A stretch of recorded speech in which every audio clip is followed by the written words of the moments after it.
Hola, ¿qué tal? Muy buenas tardes tengan todas y todos. Bienvenidas y bienvenidos al Diplomado Control de Constitucionalidad y Convencionalidad en Materia Electoral de la Escuela Judicial Electoral del Tribunal Electoral del Poder Judicial de la Federación. Muchas gracias a quienes nos siguen a través de nuestras redes sociales. El día de hoy tenemos el gran honor de contar con la distinguida presencia de la ministra Norma Lucía Piña Hernández, de la Suprema Corte de Justicia de la Nación, quien nos impartirá la conferencia de inauguración titulada La recepción del control de convencionalidad del sistema jurídico mexicano, y a quien le damos la más cordial bienvenida. Ministra, muchas gracias por estar con nosotros el día de hoy. También tenemos el gran honor de contar con la distinguida presencia del maestro Felipe de la Mata Cizaña de la Sala Superior del Tribunal Electoral del Poder Judicial de la Federación, quien será el moderador de esta conferencia magistral. Magistrado, muchas gracias por moderar esta conferencia de la ministra Piña. Quiero, antes de cederle el uso de la voz al magistrado de la Mata, comentar que no voy a leer la síntesis curricular de ambos, puesto que los dos son personas y funcionarios muy conocidos por todas y todos nosotros. Y bueno, pues sin más, el uso de la voz a nuestro moderador, el magistrado Felipe de la Mata. Adelante, magistrado, por favor. Muchas gracias, querida Gaby. Quisieras comenzar señalando que este año conmemoramos dos cuestiones. Los 25 años de la Justicia Constitucional Electoral Federal y 10 años de la reforma constitucional en materia de derechos humanos. Y justo este aniversario, este doble aniversario, que es una gran coincidencia, tan curiosa y tan particular que hasta no pareciera coincidencia, es un buen momento para reflexionar sobre su impacto en las decisiones sobre la judicatura electoral y sobre sus efectos concretos en la sociedad y en el día a día de las personas. En este tiempo, el control de convencionalidad se ha reconocido como una obligación y responsabilidad de la impartición de justicia. Si bien no puede afirmarse que su incorporación al sistema jurídico mexicano esté resultando sencilla, la situación que guarda la práctica de este control no es la misma que se vivía en aquellos primeros años, cuando la Suprema Corte resolvió el expediente varios 912-2010. Como es sabido, en ese asunto, la Suprema Corte expresamente gestó este control en México al pronunciarse sobre el trascendente caso Radilla Pacheco, que cambió las grandes pautas de la justicia constitucional. Y claro, la justicia constitucional electoral no ha sido la excepción. Sin embargo, puede afirmarse que el control de convencionalidad en la justicia electoral no ha seguido exactamente las mismas líneas evolutivas que se han desarrollado en otras áreas de la justicia federal, esto es, por ejemplo, en el caso del amparo.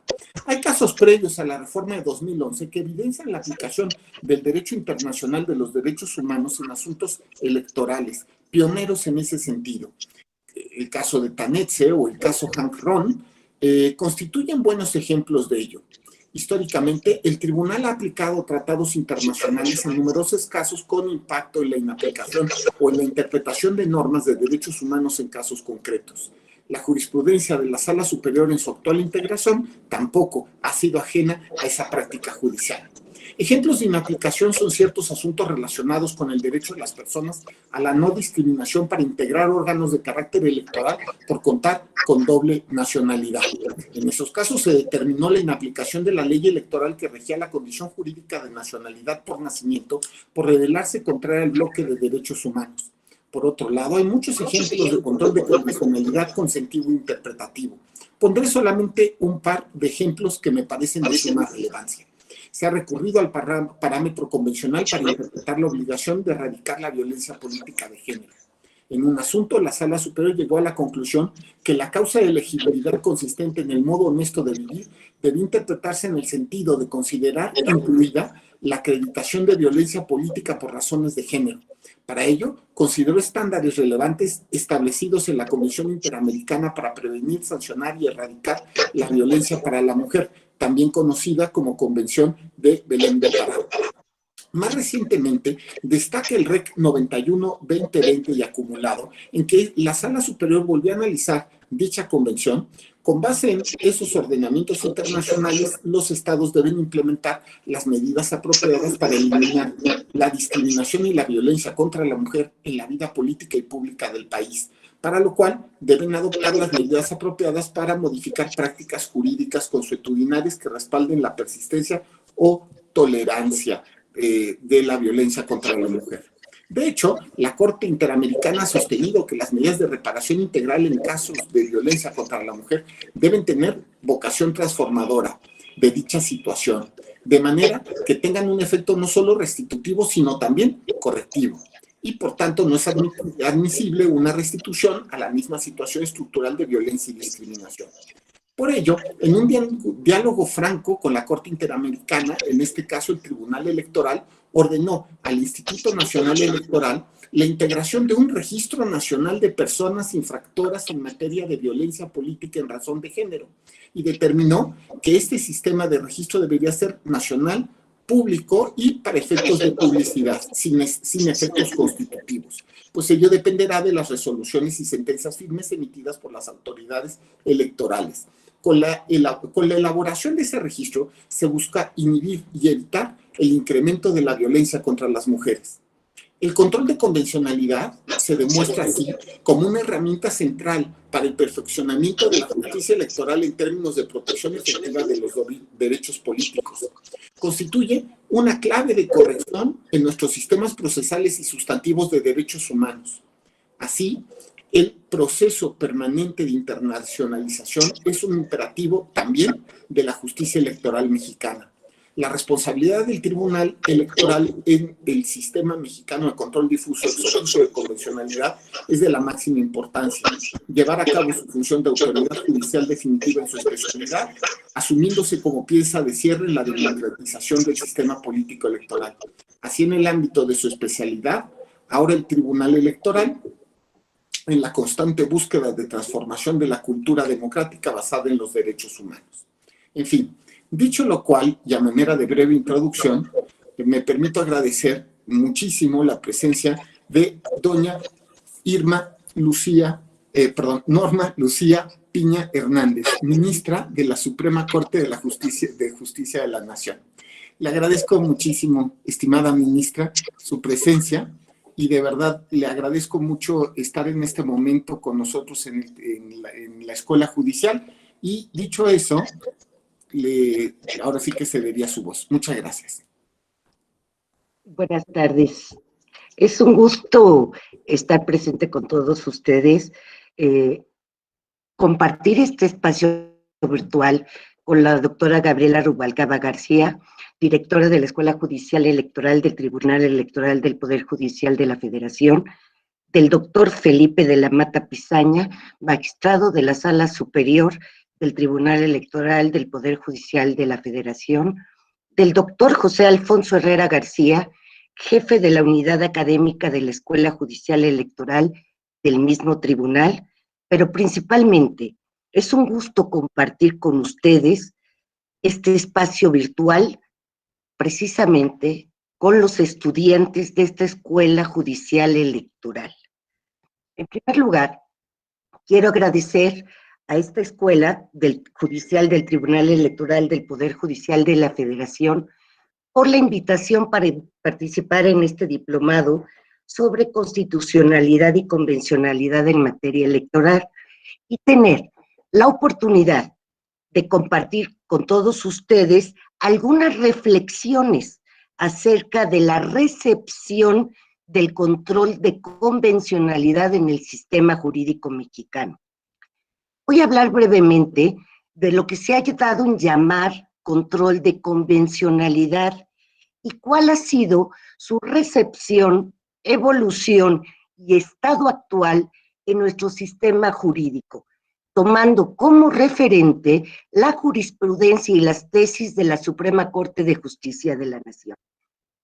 El así llamado control de convencionalidad alude al control de la conformidad de las leyes nacionales con normas que reconocen derechos humanos en algunos tratados internacionales y que, debido a las peculiaridades de nuestro sistema jurídico, se han incorporado a lo que la jurisprudencia de la Suprema Corte ha denominado parámetros de regularidad constitucional. El término convencionalidad se usa porque fue la Corte Interamericana de Derechos Humanos quien, en algunos casos contenciosos en contra del Estado mexicano, destacadamente, como todos saben, en el caso Radilla Pacheco, se refirió a la obligación del Estado mexicano de hacer un control de la conformidad de las leyes internas con la Convención Americana sobre Derechos Humanos. Sin embargo, como veremos, el parámetro de regularidad constitucional no solo está formado por las normas de esa convención que reconocen derechos humanos, sino en virtud del artículo 1 de la Constitución General, por las normas que reconocen derechos humanos contenidos en cualquier tratado internacional que sea vinculante para el Estado mexicano, como por ejemplo podrían ser las del Pacto Internacional de Derechos Civiles y Políticos o las del Pacto Internacional de Derechos Económicos, Sociales y Culturales en el Sistema Universal.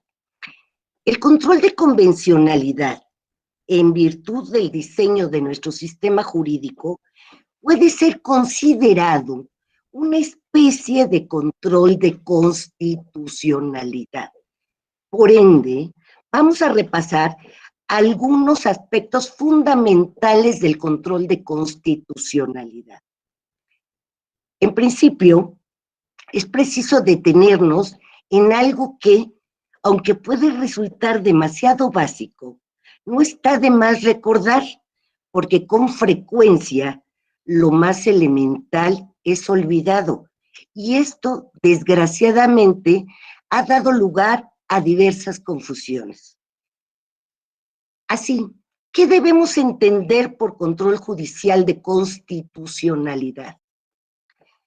Es verdad que nuestra cultura jurídica, especialmente por las peculiaridades del funcionamiento del amparo, se ha usado el término control de constitucionalidad en un sentido muy amplio, que en ocasiones incluye el control indirecto de la constitucionalidad de actos administrativos o judiciales a través del examen de su regularidad legal, con relación a las garantías de legalidad y seguridad jurídicas previstas en los artículos 14 y 16 constitucional. Sin embargo, esa no es la acepción del término control judicial de constitucionalidad que nos interesa para esta plática, sino la acepción general que es empleada en la teoría constitucional, a saber, el control que hace el Poder Judicial sobre la constitucionalidad de normas generales. La existencia, el fundamento y el alcance jurídico, así entendido, no son temas pacíficos en la dogmática constitucional. Como todos sabemos, a veces se cuestiona que un poder cuya conformación no tiene legitimidad democrática directa, como lo es el Poder Judicial, pueda anular actos que han sido aprobados por una mayoría de legisladores democráticamente elegidos y, por tanto, que representa más o menos fidedignamente a la sociedad.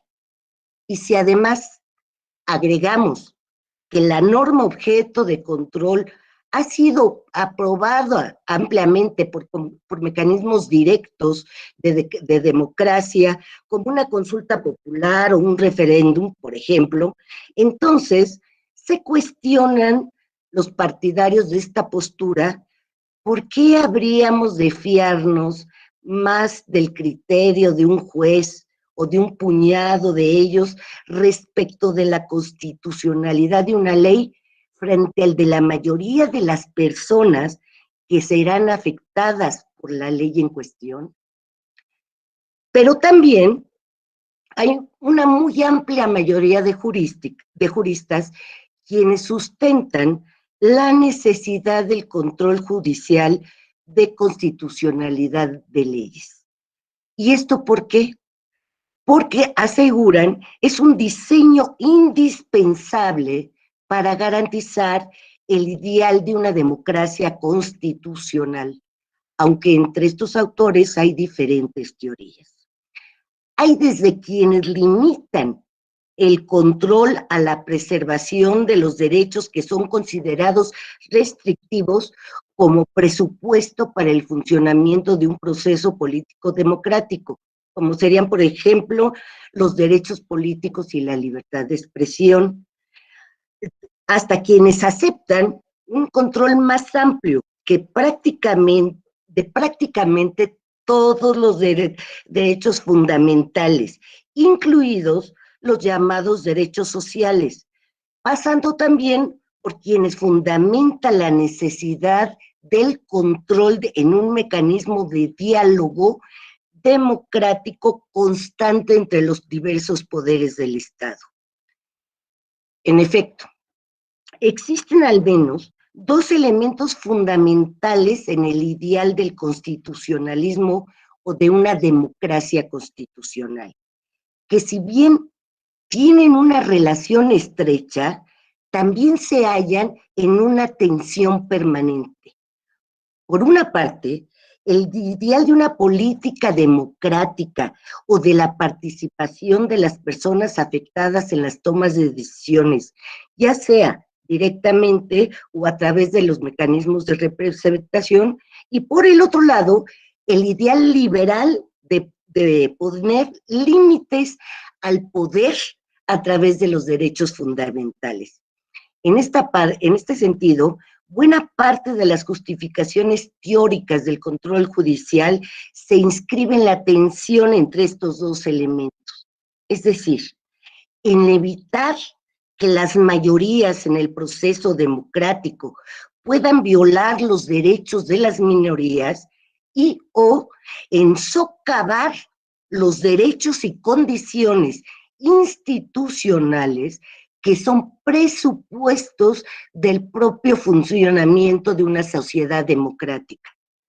Sea como fuere, en nuestro sistema jurídico, la existencia del control de constitucionalidad está fuera de toda duda, pues la propia Constitución prevé el control de constitucionalidad a cargo del Poder Judicial de la Federación a través del juicio de amparo, en el artículo 103, de la acción de inconstitucionalidad, en el artículo 105, fracción segunda, y de las controversias constitucionales, en este mismo artículo, pero en su fracción primera. También prevé el control judicial a cargo del Tribunal Electoral, artículo 99, párrafo sexto. Y por vía interpretativa, se ha aceptado el control difuso de constitucionalidad de normas por los tribunales de jurisdicción ordinaria, entendiendo por tales los órganos cuya competencia específica es de legalidad y no tienen competencia para ejercer control concentrado de constitucionalidad. Entonces, las teorías constitucionales al respecto pueden ser útiles para determinar el alcance del control de constitucionalidad previsto expresamente en nuestro sistema jurídico, pero no son necesarias para fundamentarlo. Esto se deriva directamente de nuestra Constitución. Ahora bien, existen distintos sistemas de control de constitucionalidad y distintos aspectos procesales de los mismos que conviene tener presente para entender el funcionamiento de este en nuestro sistema jurídico. Los que mencioné brevemente en rasgos generales, porque a mi juicio es usual que se aluda a ellos de manera imprecisa.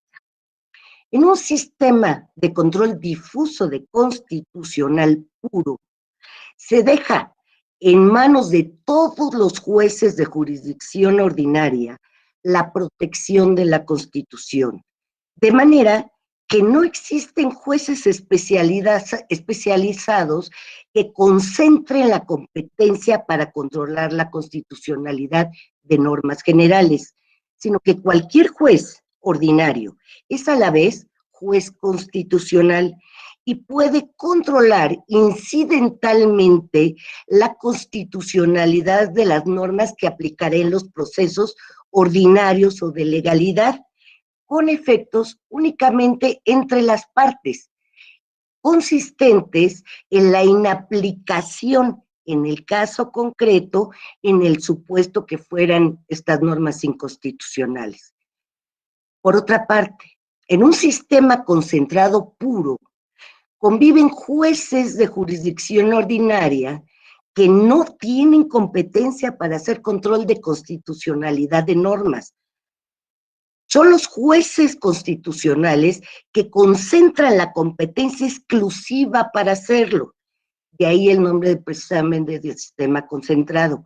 A través de vías directas o principales de control que se activan mediante la acción en la que la constitucionalidad de las normas es precisamente la materia del proceso y los efectos de la declaratoria de invalidez son erga omnes, es decir, se expulsan del sistema jurídico. Aquí, por ejemplo, el clásico ejemplo es el Tribunal Alemán, Constitucional Alemán.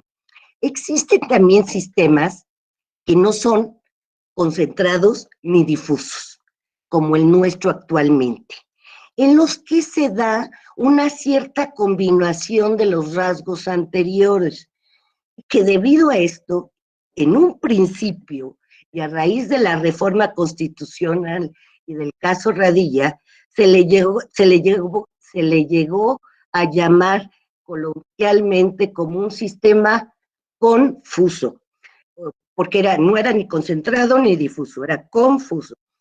Pero ya en serio lo que el sistema se denomina sistema mixto, es decir, sistemas en los que existen tribunales que concentran la competencia para realizar el control de constitucional de normas vía acción, como en nuestro caso, el Poder Judicial de la Federación de amparo, acción de constitucionalidad, controversia constitucional.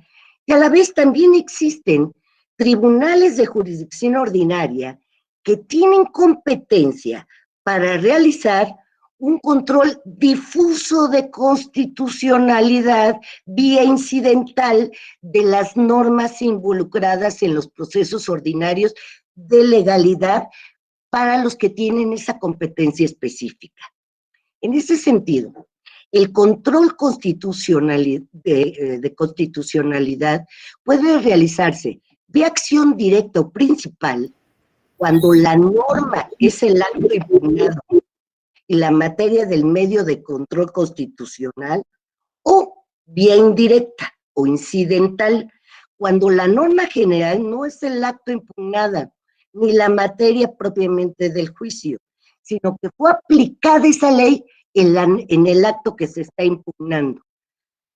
El control puede activarse de dos formas, este control de constitucionalidad: a petición de parte, a través de conceptos de violación o en suplencia de la deficiencia de la queja o incluso ausencia en los casos que establece la propia ley, o ex oficio. Esto es, cuando lo hace el órgano jurisdiccional en razón de su actividad y sin que exista concepto de violación ni motivo alguno de suplencia o al margen de que exista. Aquí podemos concluir que los términos difuso y concentrado aluden no al tipo de control ni al parámetro de regularidad constitucional, sino a la competencia del órgano jurisdiccional que lo hace. Es importante referir que tengan presente una tesis de la segunda sala, que es la 16 de 2014 de la 10ª época, donde explican bien esta cuestión.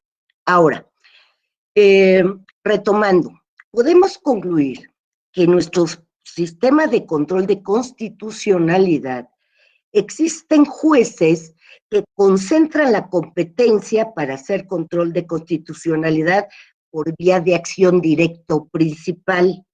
En nuestro caso, el Poder Judicial de la Federación, mediante los mecanismos que les he mencionado.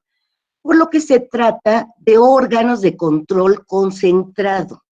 Y este control se puede ejercer a petición de parte o ex oficio en suplencia de la queja en los casos previstos en la propia Constitución.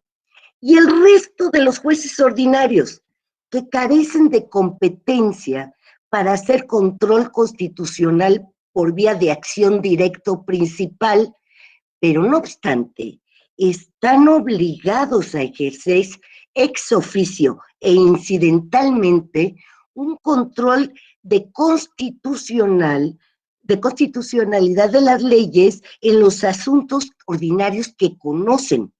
De aquí que se trate de órganos de control difuso. Y este control difuso está claramente determinado en el artículo 133 constitucional.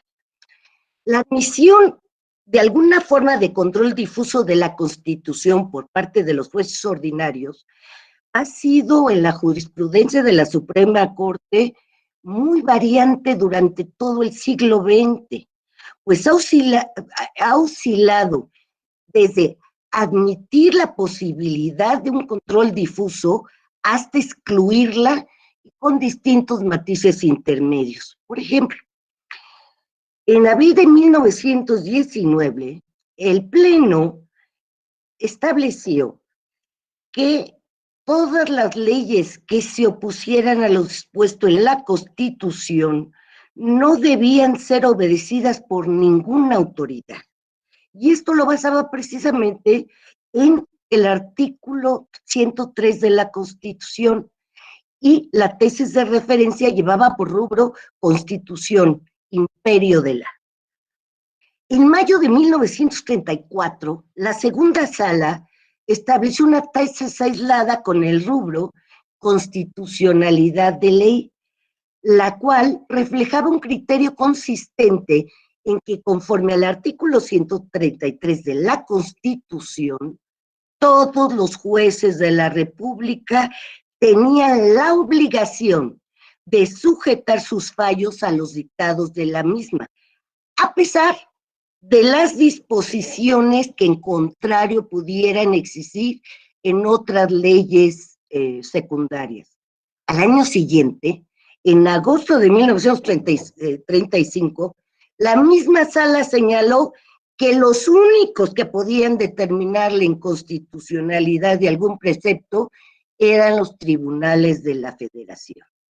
4 años después, en febrero de 1939, la tercera sala de la Corte determinó, en un criterio aislado, que la observancia del artículo 133 de la Constitución era obligatoria para los jueces locales en todas las categorías. Y el rubro de esta tesis es el siguiente: leyes, constitucionalidad de las. Posteriormente, en abril de 42, la segunda sala se pronuncia nuevamente en el sentido de que todas las autoridades del país deben observar la Constitución a pesar de las disposiciones en contrario que puede haber en otras leyes, también con el rubro constitucionalidad de las leyes.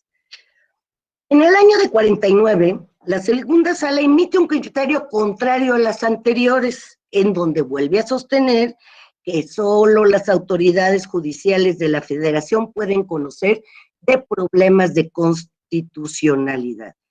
Y así se ha ido cambiando en varias tesis, no les quiero alargar, pero, por ejemplo, en en agosto de 71, la tercera sala se pronunció en el sentido de que todas las autoridades judiciales debían apegar sus resoluciones a la Constitución. Y en junio de 72, la misma tercera sala consideraba que el examen de constitucionalidad de las leyes solamente estaba a cargo del Poder Judicial Federal a través del juicio de amparo.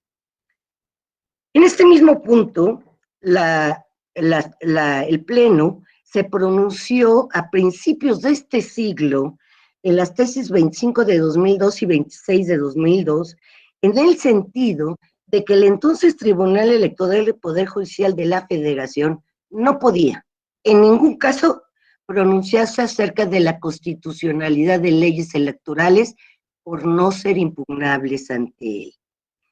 Pero también, como recordarán, a partir de la reforma del artículo 99 constitucional de 13 de noviembre de 2007 y las reformas legales de 2008, tales criterios quedaron superados con relación específicamente al Tribunal Federal Electoral. Sin embargo, con esa excepción, a mediados de 2011, el criterio que prevalecía en la jurisprudencia de la Corte era que solo el Poder Judicial de la Federación estaba facultado para hacer control de constitucionalidad de normas generales, no así los órganos jurisdiccionales ordinarios. Nuestra historia jurisprudencial y de criterios emitidos por la sala, como vieron, fue muy variante de unos años hacia otros, pero en 2011 este era el criterio que prevalecía. Sin embargo, en ese año ocurrieron dos acontecimientos de suma relevancia para nuestra práctica constitucional. Me refiero a la así llamada reforma constitucional de derechos humanos y de amparo, y al dictado de la resolución del expediente varios 912/2010, mediante el cual la Suprema Corte examinó las obligaciones que le derivaban de la sentencia dictada por la Corte Interamericana de Derechos Humanos, precisamente en el caso Radilla Pacheco, en contra de los Estados Unidos mexicanos y de cualquier otra sentencia de la Corte Interamericana.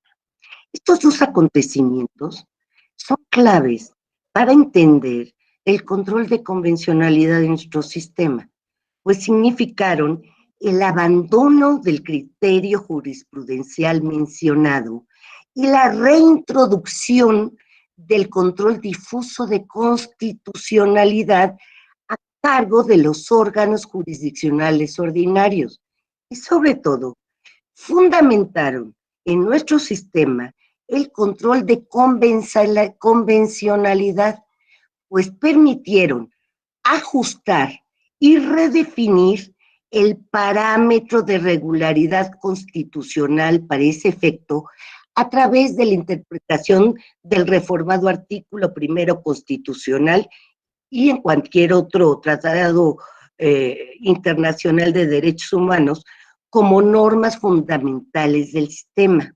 Todo ello en relación con el artículo 133 de la Constitución, que ha sido en nuestra tradición constitucional el fundamento tanto de la jerarquía de las fuentes del sistema, Constitución, leyes generales, leyes federales, tratados internacionales, como de la posibilidad de realizar un control difuso de la constitucionalidad de las normas secundarias.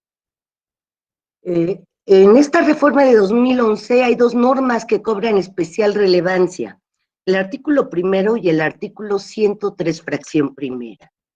El artículo primero, en cuanto establece que en los Estados Unidos mexicanos todas las personas gozarán de los derechos humanos reconocidos en esta Constitución y en los tratados internacionales de los que el Estado mexicano sea parte, así como de las garantías para su protección, cuyo ejercicio no podrá restringirse ni suspenderse, salvo en los casos y bajo las condiciones que la propia Constitución establece. Y dice también otro párrafo de este artículo: las normas relativas a los derechos humanos se interpretarán de conformidad con esta Constitución y con los tratados internacionales de la materia, favoreciendo en todo tiempo la protección más amplia. También tratándose el 103 constitucional, nos dice: los tribunales de la Federación resolverán toda controversia que se suscite por normas generales, actos u omisiones de la autoridad que violen los derechos humanos reconocidos y las garantías otorgadas para su protección por esta Constitución, así como los tratados internacionales de los que el Estado mexicano sea parte. Como se advierte del contenido de estos preceptos, estas normas constitucionales constituyen el fundamento del criterio de que también los derechos humanos previstos en los tratados internacionales son parte del parámetro de regularidad constitucional, y las normas que los contravengan pueden ser objeto de control constitucional, específicamente en este artículo a través del juicio de amparo. Teniendo en cuenta estas reformas constitucionales, así como los artículos 62, 67 y 68 de la Convención Americana sobre Derechos Humanos y el párrafo 339 de la sentencia emitida por la Corte Interamericana en el caso Radilla Pacheco contra el Estado mexicano, la Suprema Corte estableció los siguientes criterios en el expediente Varios 912/2010.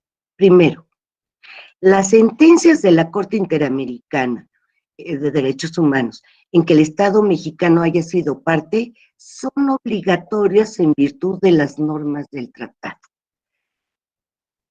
Segundo, reinterpretando los artículos 1 y 133 constitucionales con base en las consideraciones de la sentencia del caso Radilla, se estableció el deber de los tribunales nacionales de hacer control de convencionalidad en el ámbito de sus respectivas competencias y de acuerdo con las regulaciones procesales internas.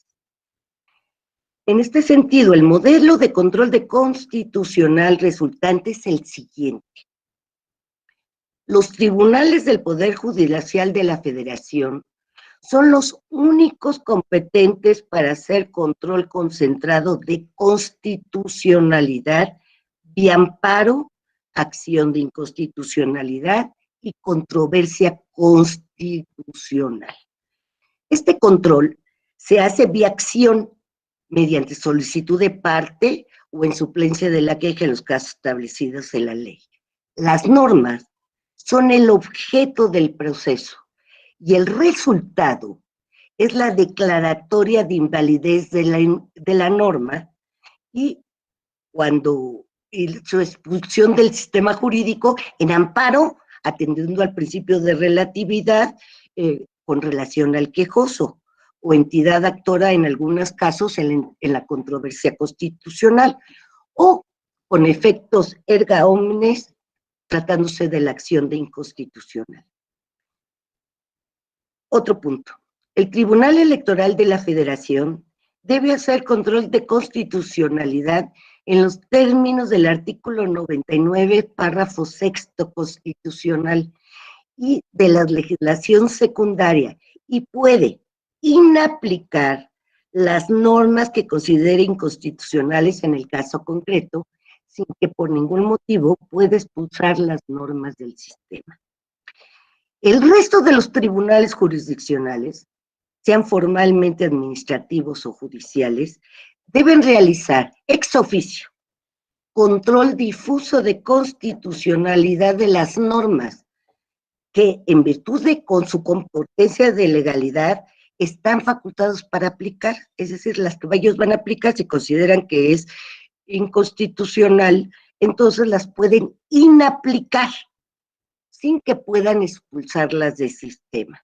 Y por eso se interrumpieron las tesis jurisprudenciales que aludían al control judicial de la Constitución, esa atribución exclusiva del Poder Judicial de la Federación, y control difuso de la constitucionalidad de normas generales, no lo autoriza el artículo 133 constitucional. Estas tesis se interrumpieron en virtud de la interpretación que hizo el Pleno, como venía platicando, de la sentencia del caso Radilla Pacheco en relación con el primero y 133 constitucional. ¿Qué dijo la Corte también en el Pleno?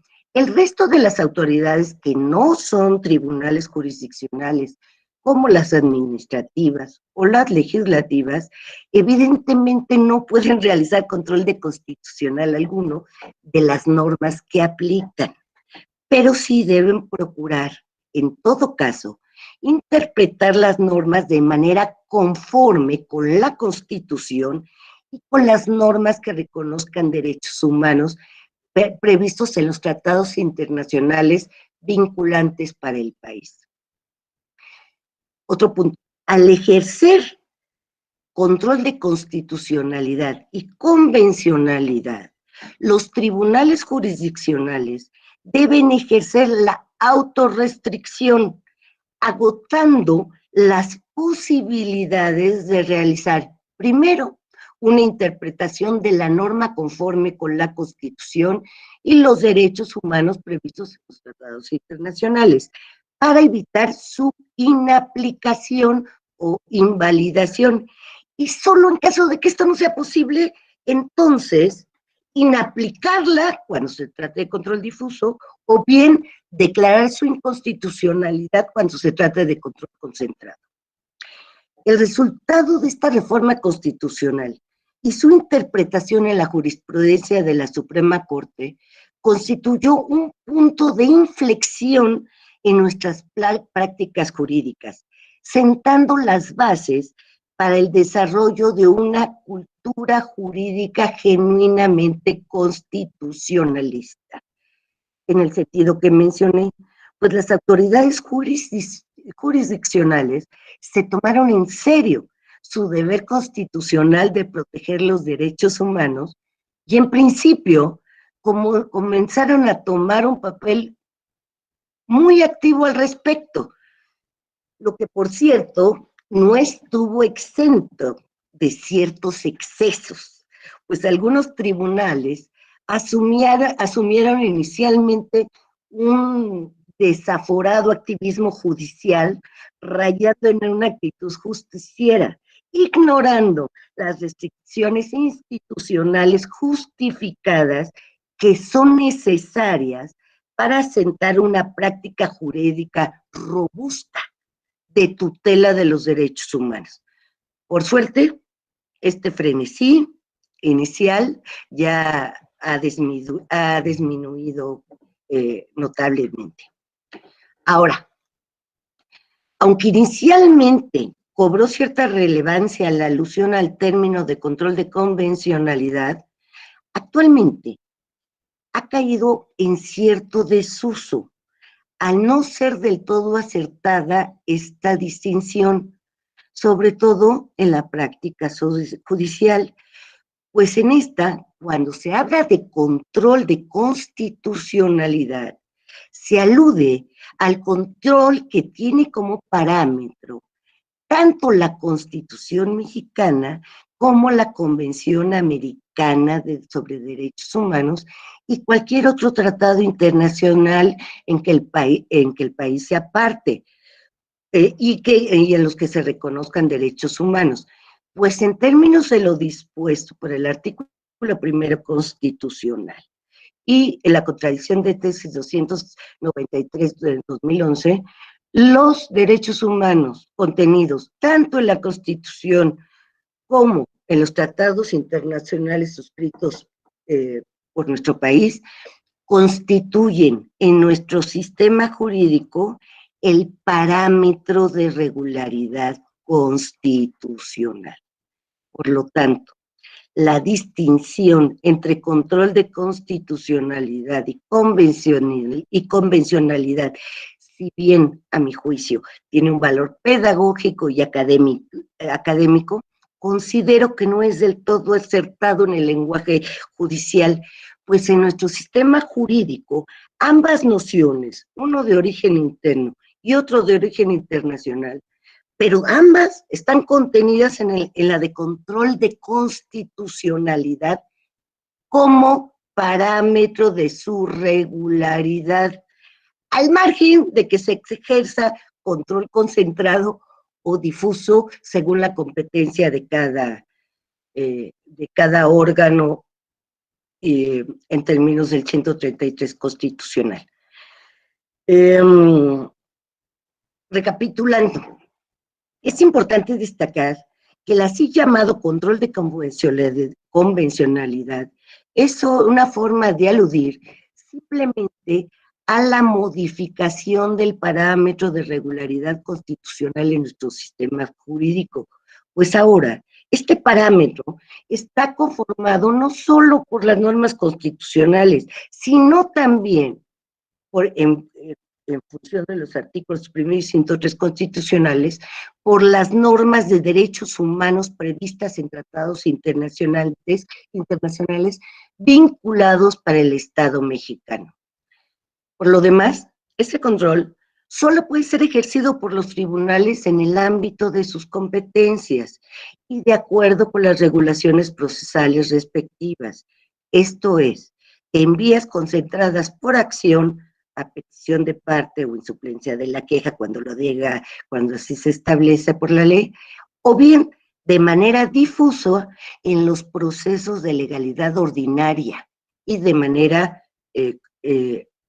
difusa y de manera oficiosa. Es tan importante también puntualizar que las normas de los tratados internacionales que no se refieren a derechos humanos no forman parte de nuestro parámetro de regularidad constitucional en el sentido en que lo hemos venido comentando. Y por lo tanto, no pueden ser usadas para revisar la constitucionalidad de normas secundarias. En este sentido, existe una tesis relevante del Pleno, que es de la Suprema Corte, que es la Jurisprudencia 22 de 2014, que hace referencia específicamente, que trata específicamente estos temas. Por último, me gustaría señalar cuál es el estado de la cuestión con relación al control de convencionalidad. Respecto de los tribunales de jurisdicción ordinaria, no hay controversia en cuanto a que están obligados a realizar un control difuso de constitucionalidad y convencionalidad ex oficio en los términos precisados. Lo mismo puede decirse del Tribunal Electoral. Tampoco hay duda de que los tribunales del Poder Judicial pueden hacer control concentrado de constitucionalidad en las vías directas de control, el amparo, la acción de inconstitucionalidad y la controversia constitucional en los términos en que tradicionalmente lo ha venido haciendo, a petición de parte o en suplencia en los casos previstos por la propia ley. Sin embargo, existe cierta confusión en cuanto a si los tribunales del Poder Judicial de la Federación competentes para realizar un control concentrado están facultados o no para realizar también un control difuso ex oficio en los asuntos de su competencia.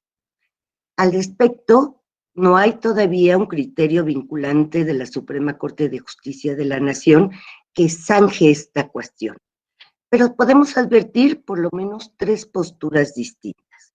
La primera consiste en que de una interpretación de nuestro sistema de control, especialmente de los artículos 103, 107 y 133, estos órganos los del Poder Judicial Federal, solo tienen competencia para realizar control concentrado vía acción en respuesta a una solicitud de parte o en suplencia de la queja cuando proceda. La segunda postura consiste en una posición intermedia, que consiste en que los tribunales de amparo solo pueden hacer control de constitucional difuso ex oficio respecto de las normas procesales que aplican directamente, que serían, por ejemplo, la ley de amparo o el Código Federal de Procedimientos Civiles, pero no respecto de normas aplicadas por la autoridad responsable. Criterio que incluso hay una tesis que es aislada del Pleno de la Suprema Corte. La tercera postura, esta sostiene que estos tribunales deben y pueden hacer control difuso de constitucionalidad ex oficio sin restricción en los asuntos de su competencia. Es decir, pueden revisar la regularidad constitucional de las normas procesales que aplican, como la ley de amparo, pero también de cualquier otra norma aplicada en el acto impugnado. Esta cuestión, les comento, incluso ha dado lugar a contradicción de tesis entre tribunales federales y está planteada esa contradicción en el Pleno de la Suprema Corte de Justicia de la Nación, pero todavía no se ha analizado. A mi juicio, es un breve panorama de la recepción y evolución y llamado control de convencionalidad de nuestro sistema jurídico. Solo me resta comentarles, decirles que la labor para alcanzar el Estado constitucional y democrático de derecho al que todos aspiramos exige, especialmente para los profesionales del derecho, una continua preparación, un estudio profundo, cotidiano, consciente y crítico que permita construir ese Estado constitucional y democrático de derecho que pretendemos alcanzar.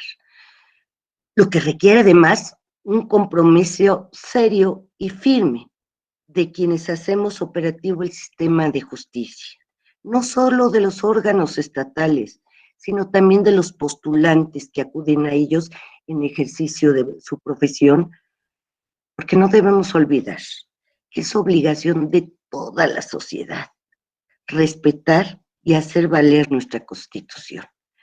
Agradezco sinceramente que me hayan brindado la oportunidad de participar en este evento de apertura y sobre todo agradezco sinceramente la atención y la oportunidad de poder platicar con todos ustedes. Muchas gracias.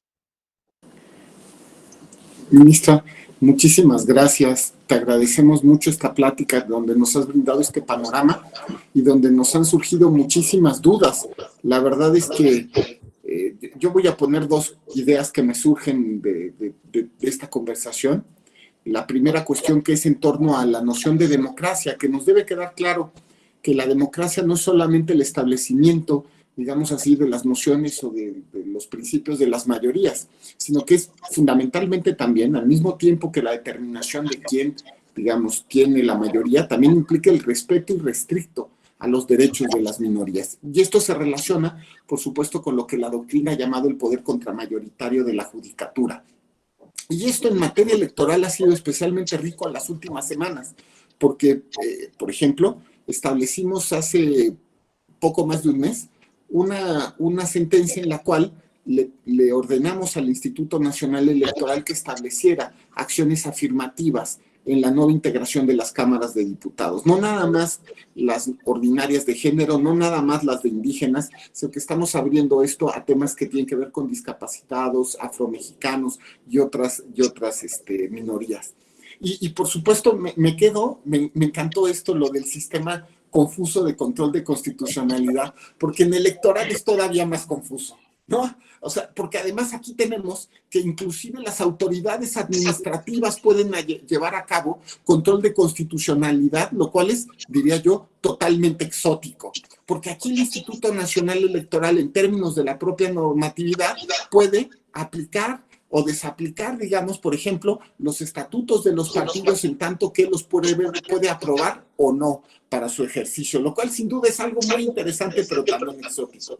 Me quedo, estimada ministra, con la noción sobre todo de que el principio de constitucionalidad y convencionalidad al final del día corresponden, diría yo, al mismo punto de vista, ¿no? Ya sea que se ve internamente o externamente.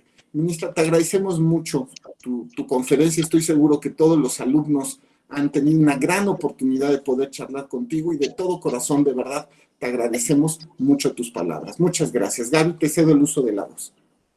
Muchas gracias, magistrado. Ministra, muchísimas gracias. La verdad es que fue una excelente conferencia magistral de inauguración. Le agradecemos, quedamos muy contentos. Y bueno, pues sin más, agradecemos a quienes nos siguieron también a través de nuestras redes sociales. Y bueno, pues esperamos tenerla pronto en algún otro evento de la Escuela Judicial Electoral. Muchísimas gracias, ministra. Les pido a todos y a todas le demos un fuerte aplauso a la ministra Peña. Está más rápido. Rápidamente, nada más. Muchas gracias. Gracias. Les quiero comentar que el electoral es materia aparte, ¿eh? Es una cosa impresionante. Sí. Exótica, ministra. Merece una conferencia únicamente sobre estos temas, el Tribunal Electoral. Muchas gracias, ministra. Le agradecemos. No, gracias a ustedes. Gracias. Que estén muy bien, bonito.